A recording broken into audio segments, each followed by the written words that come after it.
हम निकालेंगे। यशाया उसका 45 अध्याय, यशाया 45 अध्याय उसका 9 से लेकर हम इसका 13 पद तक बारी बारी पढ़ेंगे। यशाया 45 अध्याय उसका 9 से लेकर 13 पद तक बारी बारी पढ़ेंगे। हाय उस पर जो अपने रचने वाले से झगड़ता है, वह तो मिट्टी के ठीकरों में से एक ठीकरा ही है। क्या मिट्टी कुम्हार से कहेगी तू ये क्या करता है? क्या कारीगर का बनाया हुआ कार्य उसके विषय कहेगा उसके हाथ नहीं है? हाँ, उस पर जो अपने पिता से कहे तू क्या जन्माता है, और माँ से कहे तू किसकी माता है? यहोवा जो इस्राएल का पवित्र और उसका बनाने वाला है, वो यूं कहता है, क्या तुम आने वाली घटनाएं मुझसे पूछोगे? क्या मेरे पुत्रों और मेरे कामों के विषय मुझे आज्ञा दोगे? मैं ही इन्हें पृथ्वी को बनाया और उसके ऊपर मनुष्य को सृजा है। मैंने अपने ही हाथों से आकाश को ताना, उसके सारे गणों को आज्ञा दी। मैं ही ने उस पुरुष को धार्मिकता में उभारा है और मैं उसके सब मार्गों को सीधा करूंगा। वह मेरे नगर को फिर बसाएगा और मेरे बंदियों को बिना दाम या बदला लिए छोड़ देगा। सेनाओं के यहोवा का यही वचन है। आइए हमारे शक्तियां प्रभु, राजाओं के राजा, प्रभु प्रभु, हम आपके सम्मुख आते हैं प्रभु जी। धन्यवाद करते हैं प्रभु जी सुंदर समय के लिए कि आपने अपने भवन में बैठने का आदर दिया परमेश्वर। धन्यवाद करते हैं प्रभु जी आपके पवित्र वचनों के लिए जिन्हें आपने पढ़ने का आदर दिया परमेश्वर, जिन्हें आपने अपने अधिक नाम से अधिक महत्व दिया है प्रभु जी। सच में प्रभु जी धन्यवाद करते हैं प्रभु जी आपके पवित्र वचन के लिए परमेश्वर। जो पढ़ा गया है परमेश्वर, उसको परमेश्वर आप अपना अनुग्रह दे प्रभु जी। हमारे हृदय को खोले प्रभु जी, हमें समझने के लिए हमारी बुद्धियों को खोले प्रभु जी।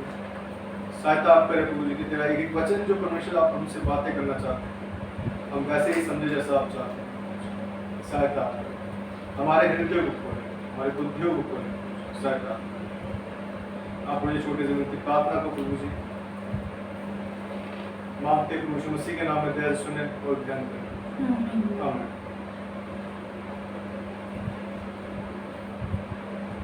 हमें देखते हैं और वचन में लिखा है,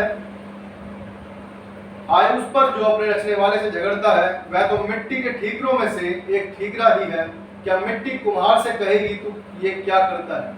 क्या कारीगर का बनाया हुआ कार्य उसके विषय कहेगा उसके हाथ नहीं? हमें वचन में देखते हैं कि परमेश्वर हमसे पूछ रहा है कि कौन कहेगा? क्या तुम मुझसे पूछोगे?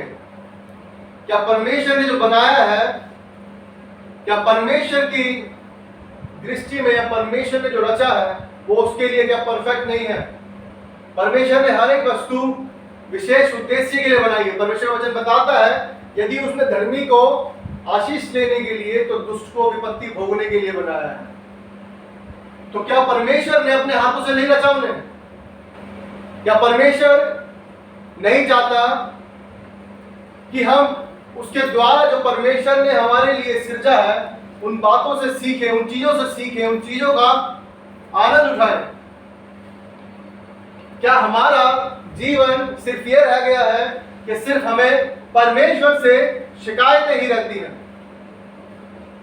हम उठते हैं तो शिकायत है, सोते हैं तो शिकायत है, कहीं जाते हैं तो शिकायत है, आते हैं तो शिकायत है, खाते हैं तो शिकायत है, पहनते हैं तो शिकायत है। सिर्फ शिकायत के अलावा हमारे पास क्या कुछ और है? क्या परमेश्वर का वचन बता रहा है, हाय उस पर जो अपने रचने वाले से झगड़ता है? यदि परमेश्वर ने हमें किसी परिस्थिति में रखा है तो उसका एक उद्देश्य है, क्योंकि परमेश्वर का वचन बताता है वो कभी किसी को नहीं छोड़ता। जो धर्मी है वो कभी उसी को नहीं छोड़ता। यदि धर्मी भटक भी जाए तो भी वो उसे क्या करता है, राह देखता है उसकी कि वो वापस आ जाए। हमने उड़ाऊ पुत्र को देखा है कि वो उड़ाऊ पुत्र जब आया तो पिता भाई खोल के खड़ा था कि आ जा बेटा। वो नहीं चाहता कोई भी नाश हो। परमेश्वर का वचन बताता है। हम देखते हैं, हमने एक बार देखा था, यूट्यूब पे देख रहे थे कि वो बेचारा दर्जी है जिसके क्या है, हाथ नहीं है, लेकिन पैरों से क्या है, वो सूट सिल रहा है। हमने एक छोटी सी बच्ची को देखा, वो बेचारी, उसके हाथ नहीं है, वो पैरों से खाना खा रही है टेबल बैठ के टाइम पे। कल भी मैं देख रहा था एक बच्ची बेचारी, इसके एक पैर नहीं है पूरा और उस पर नकली पैर लगा हुआ है। देखकर आंखों में ऐसा लगता है कि परमेश्वर तूने सब कुछ हमें दिया, फिर भी हम सिर्फ तेरे लिए कमियां ही ढूंढते रहते हैं कि मेरे पास ये क्यों नहीं है, वो क्यों नहीं है। क्यों हम ये नहीं देखते कि बहुतों के पास कुछ भी नहीं है, और यदि हमारे पास कुछ नहीं भी है तो भी परमेश्वर ने क्या है, हमें बहुत कुछ दिया हुआ। यदि वो ये सांस हमसे ले ले, जिसकी कीमत हम जानते हैं, यदि हमारे पास हमारे श्वास ना हो तो हम पृथ्वी पर एक पल भी नहीं बिता सकते। यदि वो आज ही अपना प्राण ले ले वापस, हमारा प्राण वापस ले ले, तो क्या हम जी सकते हैं? तो क्या ये मकान, क्या हमारी गाड़ियां, क्या हमारी दौलत, क्या हमारी शोहरत कोई काम में आएगी? नहीं आएगी। पर फिर भी हमें सिर्फ बड़े लोग, अमीर लोग, जिनके पास दुनिया भर का है, हमें सिर्फ वो ही दिखते हैं। अब ये नहीं देखते कि परमेश्वर के पीछे चलने वालों ने अपना सब कुछ पीछे छोड़ दिया और उसके साथ हो लिए। क्या हमारा जीवन ऐसा है, या सिर्फ हम, जो वचन बताता है, हाय उस पर जो अपने रचने वाले से झगड़ता है। अय्यूब ने कहा, उसने दिया उसने लिया, यहोवा का नाम धन्य है। उसका नाम धन्य है। यदि उसने दिया था, उसने ले लिया, तो इसमें मेरा क्या था? इसमें यदि आज हम जीवित हैं, बाइबल बताती है,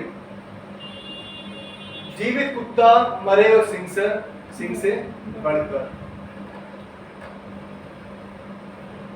यदि आज हमने जीवन पाया है, हम वचन में देखते हैं, इसमें लिखता है कि हाय, 10 वचन पे, हाय उस पर जो अपने पिता से कहे तू क्या जन्माता है, और माँ से कहे तू किसकी माता है। आज हम देखते हैं बच्चों में बिल्कुल भी संस्कार नहीं रहे। पूरे दिन फोन देखना, टीवी देखना, दोस्तों के साथ रहना, सिर्फ ये क्या चीजें, जो खराब चीजें देखते हैं।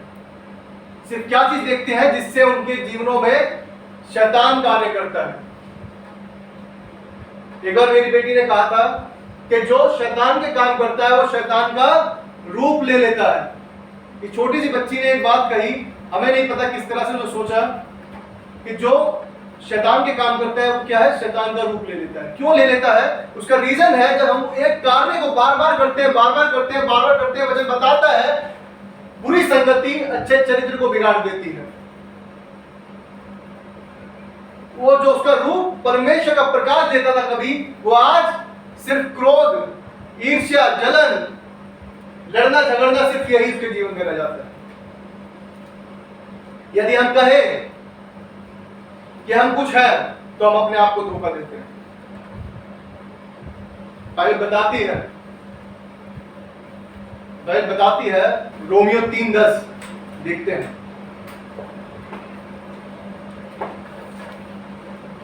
रोमियो 3:10, जैसा लिखा है कोई धर्मी नहीं, एक भी नहीं। जैसा लिखा है कोई धर्मी नहीं, कोई धर्मी नहीं, एक भी धर्मी नहीं। हम में से कोई भी धर्मी नहीं है। हम जानते हैं आदम के द्वारा जैसे मृत्यु आई, मसीह के द्वारा क्या है, जीवन आया। आदम के द्वारा यदि हम आदम के हिसाब चल रहे होते तो हम क्या होते, पापी थे। आज भी जब जन्म लेते हैं हम क्या है, जन्म से ही पापी हैं। लेकिन प्रभु यीशु मसीह के लहू के द्वारा, प्रभु यीशु मसीह के द्वारा हम क्या है, जीवन को पाते हैं। हम उसे भी देखेंगे। रोमियो 6:23, रोमियो 6:23 इस तरह से लिखता है, क्योंकि पाप की मजदूरी तो मृत्यु है, परंतु परमेश्वर का वरदान हमारे प्रभु यीशु मसीह में अनंत जीवन है। क्या है? क्योंकि पाप की मजदूरी तो मृत्यु है। पाप की जो मजदूरी है मृत्यु है। यदि हम अब देखते हैं इस जीवन में अपने आप को, जब बाइबल बताती है हम क्यों अपने रचने वाले से झगड़ते हैं, क्यों हम बातों को बार बार लेकर आते हैं, क्यों झगड़ते हैं, हम देखते हैं यदि हम पापी हैं, कोई भी धर्मी नहीं है, सब पापी हैं, तो बाइबल बताती है पाप की मजदूरी क्या है, मृत्यु है। हम मृत्यु को पाने वाले थे, लेकिन परमेश्वर ने अपने पुत्र को हमारे लिए भेजा कि हम उस अनुग्रह को पाए। अनुग्रह कैसे होता है हम जानते हैं, जिसके हम लायक नहीं थे वो चीज हमें मिल जाए, ये अनुग्रह है। जिसके हम लायक नहीं थे कि प्रभु हम तेरे नाम को भी ले सके, लेकिन तूने लेने के लिए हमारी ये परमेश्वर सहायता की, अपने लहू से मेरे होठों को शुद्ध कर दिया, मुझे धो दिया। धन्यवाद प्रभु जी, ये अनुग्रह है। हम लायक नहीं थे पर हमें वो चीज दे दी गई है, ये अनुग्रह है। वापस आते हैं यशायाह 45 और उसका हम देखते हैं 12 में लिखा है, मैं ही ने पृथ्वी को बनाया और उसके ऊपर मनुष्य को सिरजा है। मैंने अपने ही हाथों से आकाश को ताना और उसके सारे गणों को आज्ञा दी। सारे गणों को आज्ञा दी। हम जानते हैं, उत्पत्ति में हमने पढ़ा है कि परमेश्वर ने किस तरह से सृष्टि की रचना की और किस तरह से मनुष्य को बनाया और किस तरह से मनुष्य को उन सब चीजों पर अधिकार दिया। परमेश्वर महान परमेश्वर, वो योग्य परमेश्वर, दयालु परमेश्वर, स्तुति के योग्य परमेश्वर। हम देखते हैं,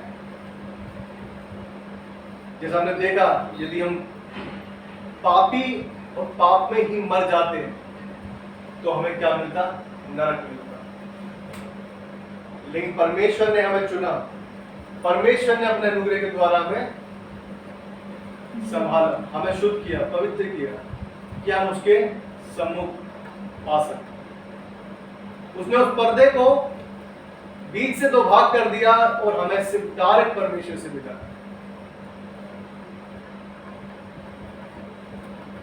वचन बताता है 13 में, यशायाह 45:13 में लिखा है, मैं ही ने उस पुरुष को धार्मिकता में उभारा है और मैं उसके सब मार्गों को सीधा करूंगा। वह मेरे नगर को फिर बसाएगा और मेरे बंदियों को बिना दाम या बदला लिए छोड़ देगा। सेनाओं के यहोवा का यही वचन। हमने देखा पीछे, यदि हम लड़ रहे हैं, झगड़ रहे हैं अपनी जिंदगी में, सिर्फ हमारे पास यही रह गया है, तो हम क्या कोई बड़ी बात नहीं कर रहे। संसार के लोग भी लड़ते हैं। मजा तो जब है जब हमारे पास कुछ भी ना हो तो भी हम परमेश्वर को धन्यवाद करें।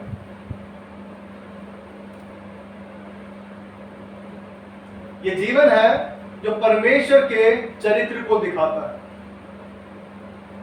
प्रभु यीशु मसीह जो जानता था मुझे सब कुछ ये क्या है, सहना है, और उसने चुपचाप सह लिया। हम देखते हैं 13 वचन ने देखा, यशायाह 45:13 में देखा हमने, मैं ही ने उस पुरुष को धार्मिकता में उभारा। क्या है, धार्मिकता में उभारा। दूसरा देखते हैं, और मैं उसके सब मार्गों को सीधा करूंगा। उसके मार्गों को क्या है, सीधा करेगा। वह मेरे नगर को फिर बसाएगा। क्या है, वो फिर नगर को बसाएगा। 3 चीज हो गई। चौथी चीज है, मेरे बंदियों को बिना दाम या बदला लिए छोड़ देगा। हम इधर 4 चीजें देखते हैं जो यीशु मसीह के बारे में बताती है। क्या है वो, मैं ही ने उस पुरुष को धार्मिकता में उभारा। हम देखते हैं यशायाह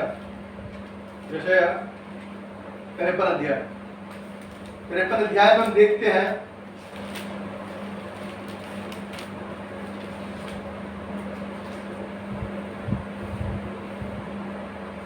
उसका 4 और 5 इस तरह से दिखता है। निश्चय उसने हमारे रोगों को सह लिया और हमारे दुखों को उठा लिया, तो भी हमने उसे परमेश्वर का मारा कूटा और दुर्दशा में पड़ा हुआ समझा।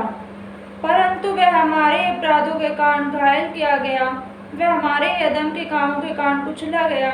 हमारी शांति के लिए उस पर ताड़ना पड़ी कि उसके कोड़े खाने से हम चंगे हो जाए। वचन बताता है वह हमारे ही अधर्म के कामों के कारण, अपने उसके अधर्म के काम नहीं थे। यीशु मसीह हमारे लिए क्रूस पर चढ़ाया गया, हमारे लिए मारा गया, गाड़ा गया, तीसरे दिन जी उठा। तो उसका मतलब ये नहीं वो क्रूस पर चढ़ाया गया तो उसने पाप किया था।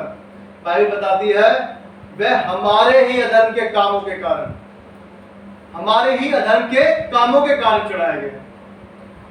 हमने ऐसा देखा 45 में, ये 4 चीजें हम देखते हैं। वो धार्मिकता में उभारा गया, उसने अपने पुत्र को भेजा, उसने अपने पुत्र को भेजा।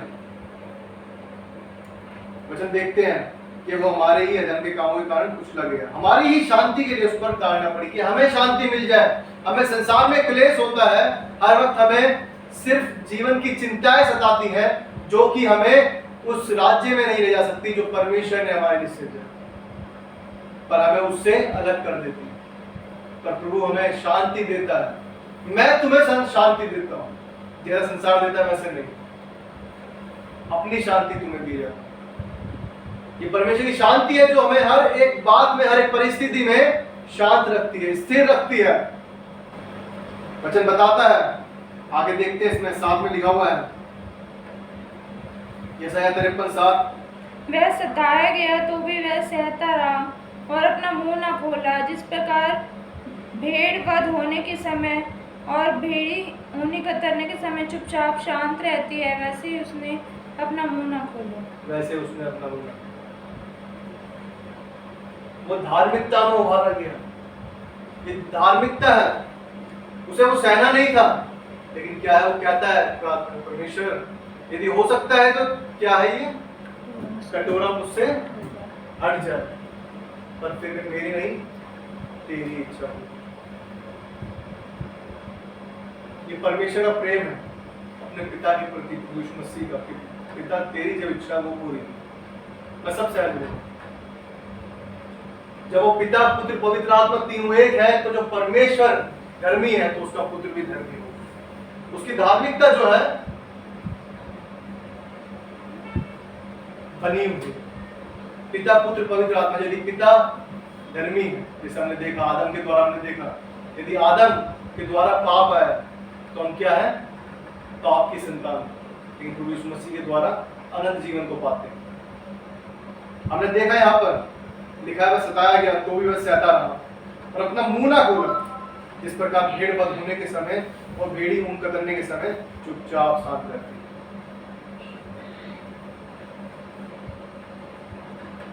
कितनी अद्भुत बात है।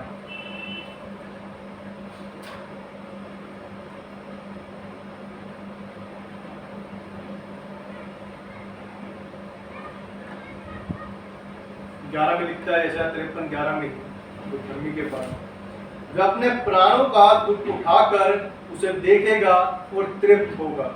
अपने ज्ञान के द्वारा मेरा धर्मी दास बहुतेरों को धर्मी ठहराएगा और उनके अधर्म के कामों का बोझ आप उठा ले। वो धर्मी था तभी तो तुम्हें धर्मी ठहरा सकता है। क्या काला रंग पानी में डाल दे या दूध में डाल दे काला रंग, तो वो क्या उसे नीला पीला कर देगा? क्या काले को काला ही तो करेगा।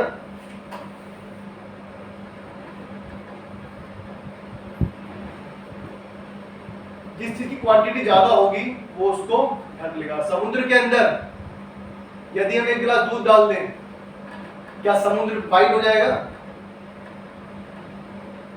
परमेश्वर ने हमारे पापों को भी ऐसे ही हटा दिया उस धार्मिकता के अंदर, उस धार्मिक पुरुष के द्वारा जो परमेश्वर ने अपने पुत्र को, उसने हमारे उन पापों को क्या है, फेंक दिया। बाइबल बताती है जितना उदयाचल से अस्ताचल है उतनी दूर कर दिया।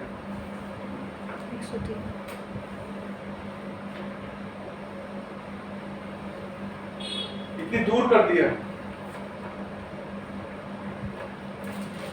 क्योंकि परमेश्वर हमसे प्रेम करता है। वो नहीं चाहता कि हम खो जाए। फिर भी हम क्या है कहते हैं, क्या कहते हैं? प्रभु मेरे पास ये क्यों नहीं है, प्रभु ये उसके पास है, ये मुझे क्यों नहीं मिल रहा? परमेश्वर उसको सब कुछ दिया हुआ है, मुझे क्यों नहीं मिल रहा? बस हमारे पास यही सुबह शाम रहता है।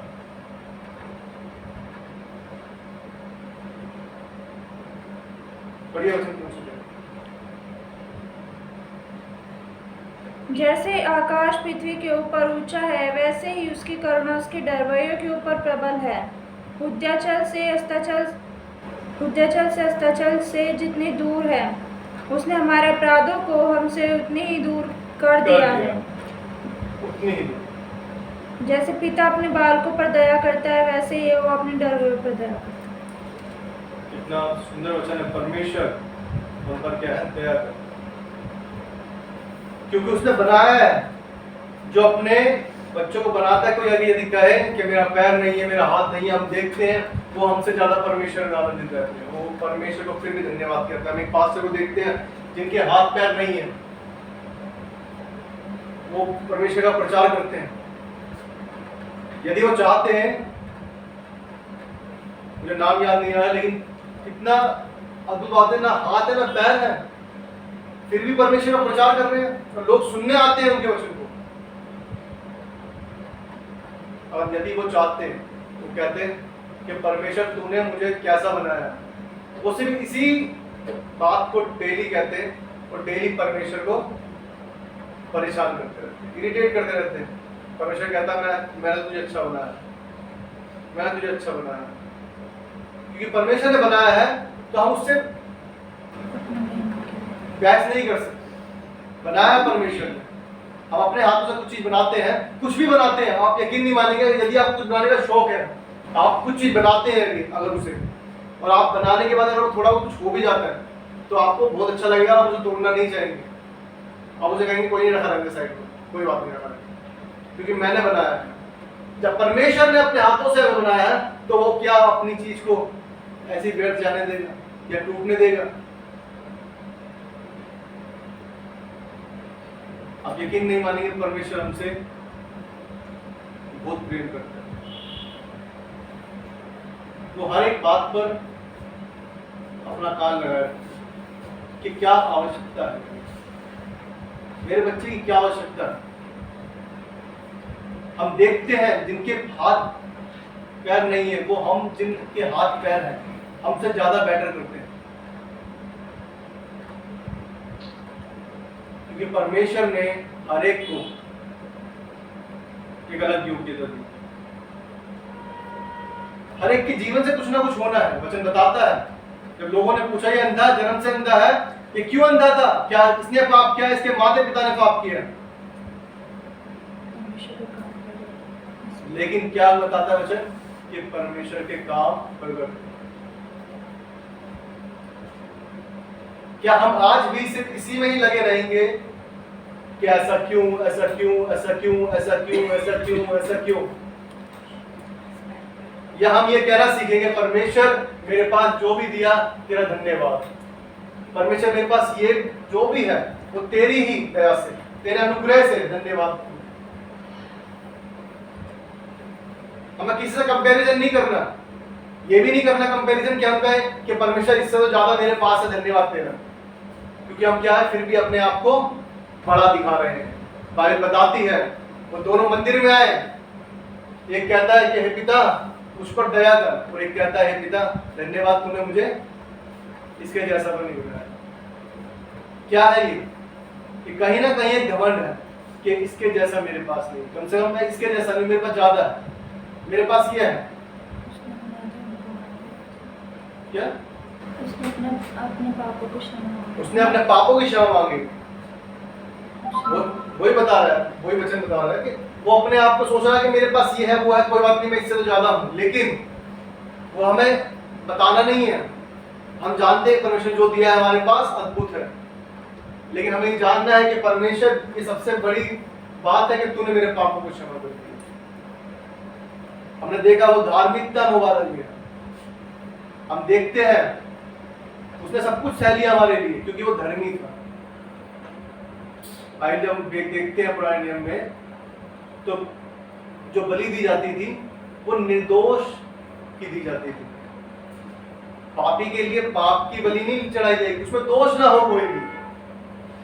यदि उसमें दोष होगा तो एक दोषी दोषी को बचा नहीं सकता, एक अंधा एक अंधे को रास्ता नहीं दिखा सकता। प्रभु यीशु मसीह जो निर्दोष मेमने के रूप में आकर हमारे लिए बलिदान। लिखा है वो जिस प्रकार भेड़ वध होने के समय और भेड़ी ऊन कतरने के समय चुपचाप शांत रहती है, वैसे ही उसने भी अपना मुंह ना खोला, सब कुछ सह लिया उसको हमारे अपराधों के लिए। देखते हैं हम, लिखा है मैं ही ने उस पुरुष को धार्मिकता में मारा। दूसरी बात, और मैं उसके सब मार्गों को सीधा करूंगा। हम देखते हैं मत्ती उसका तीसरा अध्याय, मत्ती तीसरा अध्याय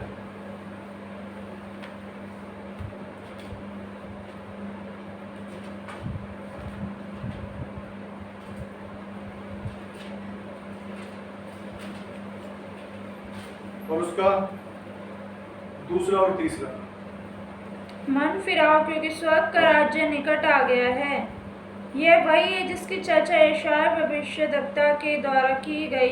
जंगल में एक पुकारने वाले का शब्द हो रहा है कि प्रभु का मार्ग तैयार करो, उसकी सड़कें सीधी करो। प्रभु का मार्ग तैयार करो, उसकी सड़कें सीधी करो।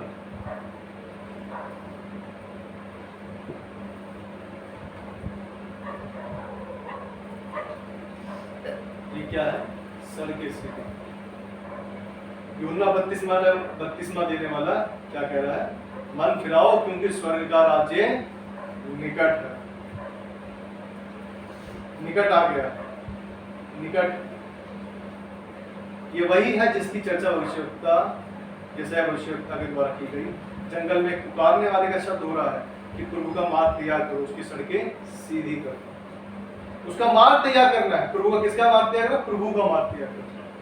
वो प्रभु यीशु मसीह जो क्या है, संसार में भेजा जाने वाला क्या है, उसके लिए क्या है? मार्ग तैयार करो, उसकी सड़कें क्या है? सीधी करो।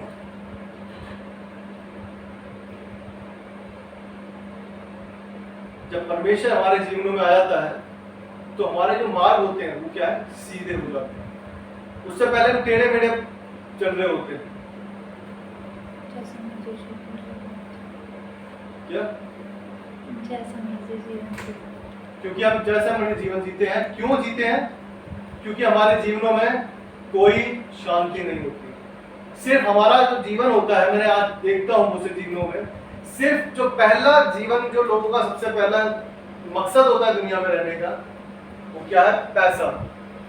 पैसा, हाय पैसा, पैसा पैसा पैसा, उठते पैसा, लेटते पैसा, सोते पैसा, बाहर जाते पैसा।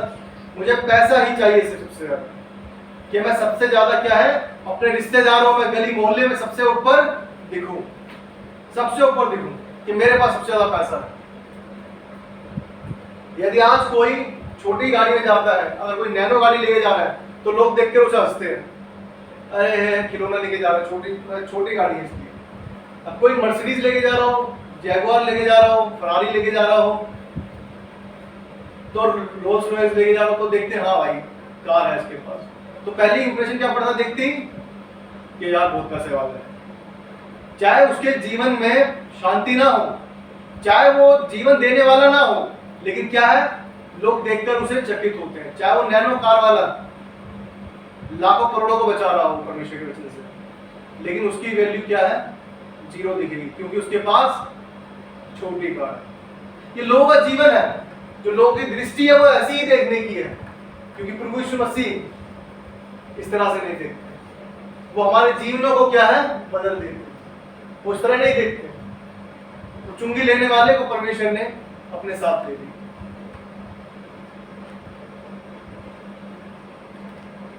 वो जक्कई जो लोगों का लूटता था, वो क्या कह रहा है? सब कुछ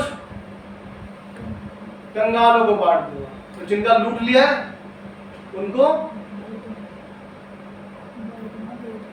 भर दूंगा, चौगुना भर दूंगा। अब ये सोचिए, जब परमेश्वर जीवन में आता है वो किस तरह से बदल देता है। सड़कें सीधी हो रही है, क्योंकि जो उनके मन टेढ़े थे वो आज क्या है? परमेश्वर की ओर लग गए और परमेश्वर की ओर फिर गए हैं। जिनके मार्ग दूसरे को लूटने के थे, आज उनको देने के हो गए हैं। क्योंकि परमेश्वर जब आता है तो वो सब कुछ बदल देता है, क्योंकि परमेश्वर धर्मी है। पापियों को धर्मी बनाने। धार्मिकता में उभारा गया, उसकी सड़कें सीधी करो। आज जो परमेश्वर के लोग परमेश्वर का कार्य कर रहे हैं उसके लिए क्या है, वो मार्ग तैयार करने की। परमेश्वर जब आएगा तो हम क्या है, उसके साथ जाएंगे। तो सड़कें जो है, जो मनो की सड़कें हमारी क्या है, भटक गई थी, टेढ़ी मेढ़ी हो गई थी। परमेश्वर के लोग प्रभु यीशु मसीह के पीछे हो लिए। मैं जाता हूँ तुम्हारे लिए जगह तैयार करता हूँ, वो जगह तैयार कर रहा है। अब हमें अपने जो मार्ग टेढ़े हैं उन्हें सीधे कर। कितना प्यारा वचन है परमेश्वर ने। सच में हम तो योग्य नहीं थे, पर प्रभु ने हमें चुन लिया। आगे देखते हैं यशायाह 45 में ही 13 से हमने पढ़ा, वह मेरे नगर को फिर बसाएगा। क्या लिखा है, वो मेरे नगर को फिर बसाएगा। हम देखेंगे पहला कुरिन्थियों 3:17।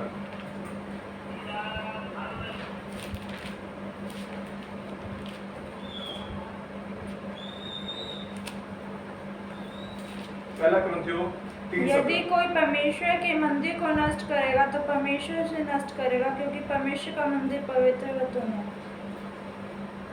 यदि कोई परमेश्वर के मंदिर को नष्ट करेगा तो परमेश्वर उसे नष्ट करेगा, क्योंकि परमेश्वर का मंदिर पवित्र है। पवित्र। इसके साथ ही हम देखेंगे सेकंड कुरिन्थियों, दूसरा कुरिन्थियों 5:17। इसलिए यदि कोई मसीह में है तो वह नई सृष्टि है, पुरानी बातें बीत गई हैं, देखो सब बातें नई हो गई हैं। क्या कहता है वचन, इसलिए यदि कोई मसीह में है तो वह नई सृष्टि है। अब क्या है, न्यू क्रिएशन। हम दोबारा बन गए हैं। हम जो पाप में थे मर गए और फिर जीवित हो गए। हम परमेश्वर का मंदिर है। वचन बताता है, यशायाह में हमने देखा कि वो मेरे नगर को फिर बसाएगा। जो भटक गए थे, जो नाश की तरफ चल दिए थे, लेकिन प्रभु यीशु मसीह के द्वारा अब फिर क्या है, वो नई सृष्टि है। वो बैप्टिज्म दिखाता है, वो बपतिस्मा दिखाता है कि हम अपने पाप के लिए मारे गए और फिर क्या है, मसीह के लिए जी उठे। अब मसीह के लिए जिएंगे। अब हम क्या है, अपने हिसाब से नहीं चलेंगे। किसके हिसाब से चलेंगे, प्रभु यीशु मसीह के, प्रभु यीशु मसीह के अनुसार, प्रभु यीशु मसीह के लिए। हमारा जीवन जो व्यतीत हो रहा था व्यर्थ में, लेकिन अब व्यतीत होगा परमेश्वर के आनंद के साथ, क्योंकि प्रभु यीशु मसीह नहीं चाहता कि कोई भी नाश हो। मुझे बताता है कि यदि हम सोचें कि परमेश्वर के आने में देरी हो रही है तो उसे देरी ना समझे कि परमेश्वर भूल गया है। प्रभु चाहता है कि कोई भी नाश ना हो। वो उसका अनुग्रह है कि हम बचाए जा सके, हम परमेश्वर के साथ स्वर्ग में जा सके, उसके साथ राज्य कर सके। ये हमारा जीवन जो है परमेश्वर के लिए। अब हम क्या है, नई सृष्टि है। हमने देख लिया हम पापी थे, कोई भी धर्मी नहीं, और पाप की मजदूरी क्या है, मृत्यु है। हम मृत्यु को पाने वाले थे, लेकिन फिर भी आज हम जीवन में रहते हुए सिर्फ परमेश्वर से यदि हम ये कहेंगे कि प्रभु मुझे ये क्यों नहीं दिया, प्रभु मुझे ये चाहिए, प्रभु मुझे ये चाहिए, जिसके लिए मतलब क्या है, मांगना गलत बात नहीं है। वचन बताता है मांगो तो तुम्हें दिया जाएगा, ढूंढो तो पाओगे, ढूंढो तो तुम्हारे खोला जाएगा। लेकिन हमारा जीवन सिर्फ कुड़कुड़ाहट के साथ रहेगा, कुड़कुड़ाहट के साथ मांगना रहेगा, हर एक बात में आनंद ना रहना होगा। सिर्फ हमारे लिए वो मांगना भी उस कुड़कुड़ाहट के साथ, या किसी द्वेष के साथ, या किसी ईर्ष्या के साथ, जलन के साथ, या किसी ऐसी बात के साथ जो परमेश्वर हमसे नहीं चाहता। परमेश्वर कहता है, जब वो परमेश्वर का वचन कहता है कि हर्ष से देने वाले के लिए परमेश्वर खुश होता है, जो हर्ष से देते हैं, जो हर्ष से बोते हैं। तो क्या परमेश्वर हमें हर्ष से देने वाला परमेश्वर नहीं है? जब हम खुशी से बोते हैं तो खुशी से पाते हैं। तो जब हम खुशी से मांगेंगे परमेश्वर जो तूने मुझे दिया सब कुछ अच्छा है, फिर भी मेरी जरूरतें हैं प्रभु मुझे दे दे, ये मेरी जरूरतें हैं। परमेश्वर जरूरतें पूरी करता है जब हम मांगते हैं, लेकिन वो ये नहीं कह रहा तुम्हें कि आते ही क्या कर देगा, पैसा दे देगा। लोग आजकल लोगों का क्या मानना है कि परमेश्वर के पास आके लोग अमीर बन जाते हैं। जो परमेश्वर के पास जाते हैं उनको ये मिल जाता है। सब क्या है, कुछ ना कुछ पाने के लिए आते हैं, लेकिन उस उद्धार के लिए कोई नहीं आता जो परमेश्वर ने हमें दिया। जो हम कहते हैं, देखते हैं कि पाप की मजदूरी मृत्यु है। हम तो मर जाते हैं, लेकिन परमेश्वर ने अपना अनुग्रह हम पे किया कि हम क्या है, अनंत काल के वारिस बन सके, उस परमेश्वर के साथ राज्य कर सके, उस परमेश्वर की महिमा को देख सके। कितनी अद्भुत बात है। जब परमेश्वर के साथ हम ऐसे जीते हैं तो परमेश्वर हमारे लिए अद्भुत कार्य करता है। जब हम थोड़े में विश्वास योग्य रहते हैं तो परमेश्वर हमें ज्यादा का कार्य कराता है। जैसे हमने पिछले समय देखा, यदि हम थोड़े में भी विश्वास योग्य न ठहरे, अधर्म के धर्म में भी विश्वास योग्य न ठहरे, तो हमें सच्चा धर्म कौन सौंपेगा? कौन सौंपेगा हमें सच्चा धर्म? आज परमेश्वर का वचन हम देखते हैं कि हम एक नई सृष्टि है। वो फिर बसा रहा है, एक फिर वो क्या है, उस जाति को लेके जाना चाहता है परमेश्वर, जो उसके चुने हुए लोग। बुलाए तो बहुत सारे हैं, भवन बहुत सारे भरे हुए, बहुत सारे लोग हम देखते हैं। बहुत से चर्चों में क्या है, बहुत से घरों में देखते हैं कि सब क्या बताते हैं, हम विश्वासी हैं, हम ये है वो है, लेकिन क्या है, जीवनों में कुछ भी नहीं, जीवनों में कुछ भी नहीं। हम किसी को नहीं कह रहे वैसे, लेकिन वचन बताता है कि बुलाए हुए बहुत है और चुने हुए थोड़े हैं। क्यों चुने हुए थोड़े हैं?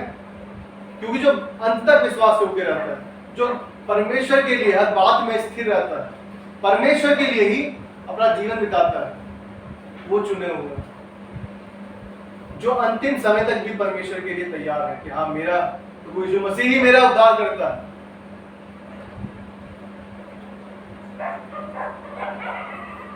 आइए वचन को देखेंगे। इसमें 45 में आएंगे वापस। उसमें 13 में लिखता है, चौथी बात जो लिखी थी, और मेरे बंदियों को बिना दाम या बदला लिए छोड़ देगा। क्या करता है? मेरे बंदियों को बिना दाम या बदला लिए छोड़ देगा। सेनाओं के यहोवा का यही वचन है। क्या है? मेरे बंदियों को बिना दाम, जो उसके बंदी है क्या है, उनको बिना दाम लिए छोड़ देगा। वचन देखते हैं, आइए। रोमियो 6 अध्याय,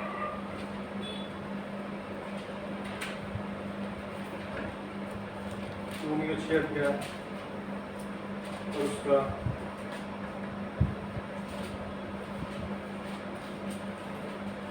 6 अध्याय और उसका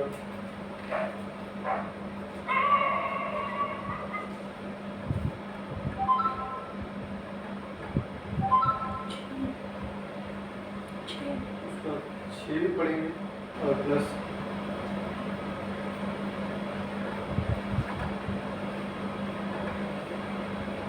6 पढ़ें। हम जानते हैं कि हमारा पुराना मनुष्य था, उसके साथ क्रूस पर चढ़ाया गया, ताकि पाप का शरीर व्यर्थ हो जाए और हम आगे को पाप के दास्तव में न रहें, क्योंकि जो मर गया वह पाप से छूटकर धर्मी ठहरा। इसलिए यदि हम मसीह के साथ मर गए तो हमारा विश्वास यह है कि उसके साथ जिएंगे भी। उसके साथ जिएंगे, क्या लिखा है? उसके साथ जिएंगे। हमने देखा क्या है, वो बिना दाम, हमसे कोई दाम नहीं ले रहा, वो हमें क्या है, छोड़ रहा है। क्या हम जानते हैं कि हमारा पुराना मनुष्य तो उसके साथ क्रूस पर चढ़ाया गया ताकि पाप का शरीर व्यर्थ हो जाए और हम आगे को पाप के दास में न रहे, क्योंकि जो मर गया वह पाप से छूटकर धर्मी ठहरा। पाप से छूटकर क्या है, धर्मी ठहरा। और इसलिए यदि हम मसीह के साथ मर गए तो हमारा विश्वास ये है कि उसके साथ जिएंगे। क्या उसके साथ जिएंगे भी? जब हम मसीह के साथ मर गए हैं तो मसीह के साथ क्या है, जिएंगे। उसके क्रूस पर चढ़ाए गए, हमारे पाप को क्या है, चढ़ा दिया गया। अब क्या है, हम मसीह के द्वारा जिएंगे, मसीह के अनुसार जिएंगे। हम देखते हैं 1 कुरिन्थियों 6 अध्याय और उसका 19 और 20 इस तरह से लिखता है। 1 कुरिन्थियों 6 और 19 और 20 इस तरह से, क्या तुम नहीं जानते कि तुम्हारी देह पवित्र आत्मा का मंदिर है जो तुम में बसा हुआ है और तुम्हें परमेश्वर की ओर से मिला है और तुम अपने नहीं हो। क्या है, अपने नहीं हो, क्योंकि दाम देकर मोल लिए गए हो, इसलिए अपनी देह के द्वारा परमेश्वर की महिमा करो। दाम देकर मोल लिए गए हो। ये चौथी बात जो थी क्या थी, उसने हमसे कोई दाम नहीं लिया। पाप हमारे थे, लेकिन क्या है, मसीह ने हमारे लिए सह लिया। मरना हमें था, लेकिन प्रभु यीशु मसीह हमारे लिए क्रूस पर चढ़ाया गया। ताड़ना हमें सहनी थी, लेकिन प्रभु यीशु मसीह ने सह। उसने दान दिया। हम देखते हैं इफिसियों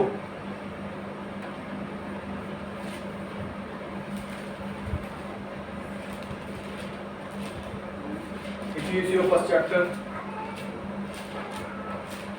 इफिसियों फर्स्ट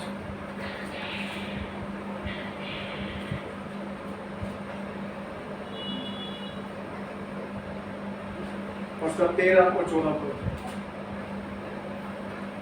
और उसी में तुम पर भी, जब तुमने सत्य का वचन सुना जो तुम्हारे उद्धार का सुसमाचार है, और जिस पर तुमने विश्वास किया, प्रतिज्ञा किए हुए पवित्र आत्मा की छाप लगी, वह उसके मूल्य हो के छुटकारे के लिए हमारी मिरास का बयाना है कि उसकी महिमा की स्तुति हो। वह उसके मूल्य हो के छुटकारे के लिए हमारी मिरास का बयान है। क्या है, बताता है वचन, हम मोल लिए गए उसके लहू के द्वारा। उसने अपनी छाप हमें दी है। अब जो है क्या है, हमने कुछ भी पे नहीं किया।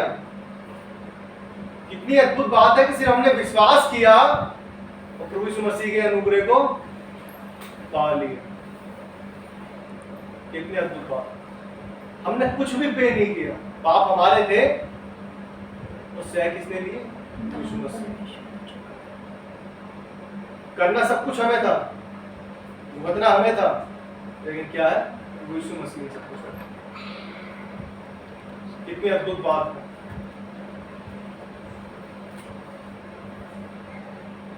सारी बातें हमने देख ली ना, सारी बातें हम देखते हैं फिर दोबारा एक बार। यशायाह 45 अध्याय उसके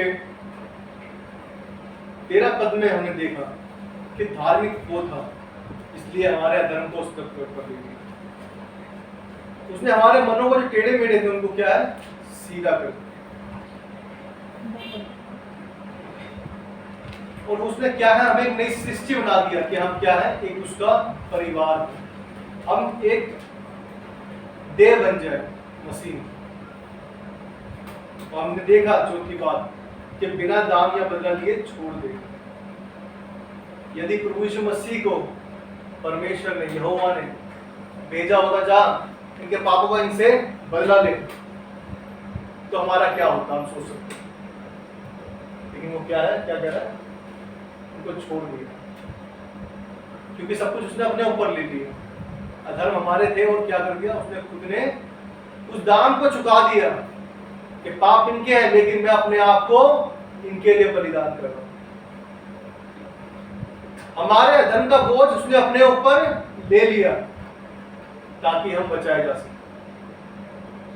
इतनी सारी बातें हमने देखी, 4 बातें देखने के बावजूद भी हम क्या कहते हैं, वचन बताता है कि जो मैंने बनाया है वो मुझसे झगड़ते हैं। कुछ खूबी नहीं है उनमें, कोई भी लियाकत नहीं है, कोई भी ऐसी बात नहीं जिससे हम परमेश्वर को खुश कर सकते हैं, लेकिन फिर भी हम क्या है, परमेश्वर से सुबह शाम रात दिन लड़ते रहते हैं। प्रभु इसके पास तो ये है, मेरे पास क्यों नहीं, इसके पास तो ये है, मेरे पास क्यों नहीं, इसको तो तूने सब कुछ दे दिया, मेरे को कुछ नहीं दिया। सिर्फ किसी चीज के अंदर क्या है, अपने जीवन को बर्बाद कर देते। हम देखते हैं ये बातें, प्रभु यीशु मसीह के द्वारा हमें सब कुछ मिल गया। वो इतना बड़ा आनंद जो बताती है कि व्यवस्था तो क्या है, पाप की पहचान कराती है। और वचन देखते हैं कि व्यवस्था मूसा के द्वारा आई, लेकिन प्रभु यीशु मसीह के द्वारा अनुग्रह आया, जिसके हम योग्य नहीं थे। हम परमेश्वर के अनुग्रह को नहीं पा सकते थे, वही अनुग्रह परमेश्वर ने मिली। जिसके हम योग्य नहीं थे, जब परमेश्वर के आशीष पा सकते थे, हम परमेश्वर के नाम को अपने होठों से दे सकते थे, हम परमेश्वर के सम्मुख नहीं आ सकते थे। ऐसा कुछ भी हमारे अंदर नहीं था, लेकिन प्रभु यीशु मसीह ने, प्रभु यीशु मसीह के द्वारा, उसके अनुग्रह के द्वारा हमें ये आशीष मिली, हमें यह अनुग्रह मिला, यह हमें अपने पास आने की इजाजत मिली, हमें उसे पिता कहने की इजाजत मिली, हम उसे मित्र कह सकते हैं। कितनी अद्भुत बात है कि प्रभु ने हमारे लिए की। आइए हम आराधना में जाएंगे। प्रभु का वचन पढ़े जाने और सुने जाने पर बहुत आशीष हो। आमीन।